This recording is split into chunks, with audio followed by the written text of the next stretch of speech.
వందే మాతరం. ఎవరు రచించారమ్మా వందే మాతరం? వందే మాతరం ఎవరు రచించారు? బకిం చంద్ర చటర్జీ. వందే మాతరం ఎవరు రచించారు? బకిం చంద్ర చటర్జీ. Very good. మా తెలుగు తల్లికి ఎవరు రచించారు? శంకరంబాడి. శంకరం బాడి సుందరాచారి. మా తెలుగు తల్లికి ఎవరు రచించారు? శంకరంబాడి సుందరాచారి. శంకరం బాడి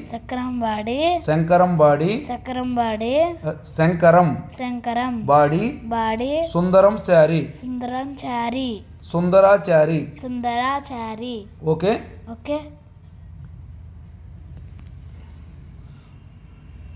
జాతీయ గీతం ఇదేంటిది?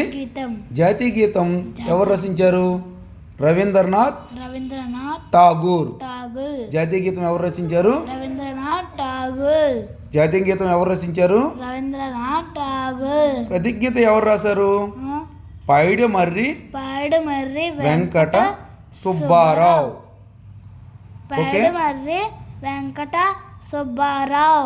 Very good. ఇది వందే మాత్రం ఎవరు రచించారు? బకిం చంద్ర చటర్జీ.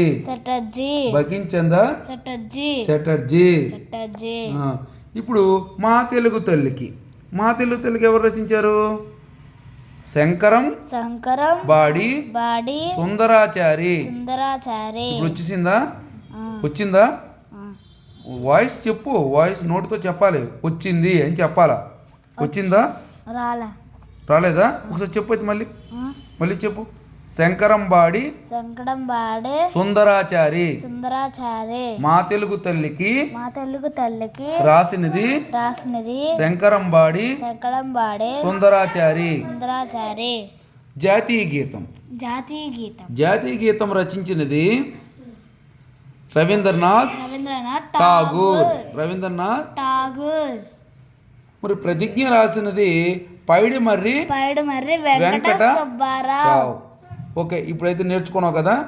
ఇప్పుడు ఈ ప్రతిజ్ఞ కూడా మనము దాని పేరు ఎవరు రచించారో మనం నేర్చుకున్నాం. కానీ మా తెలుగు తల్లి కంటే మొత్తం అది నేర్చుకొని రావాలి. ఇప్పుడు వందే మాత్రం అంటే వందే మాత్రం నేర్చుకొని రావాలి. జాతీయ గీతం అంటే జాతీయ గీతం కూడా నేర్చుకొని రావాలి. ప్రతిజ్ఞ అంటే ప్రతిజ్ఞ కూడా నేర్చుకోవాలి. ఈ ప్రతిరోజు మనము స్కూల్లో చెప్తాం, కానీ ఖచ్చితంగా నేర్చుకొని రావాలి. ప్రతి ఒక్కరికి తెలుగు చాలా అద్భుతమైన వరం. మనం తెలుగు నేర్చుకుంటే ఖచ్చితంగా ఉన్నత స్థాయి చేరుకుంటాం. మాతృభాష కన్న తల్లితో సమానం. అంచేత మాతృభాషని మించిన భాష ఇంకొకటి ఉండదు. మాతృభాష నేర్చుకుంటే ఏ భాష అయినా మనము నేర్చుకోవచ్చు. ఓకేనా?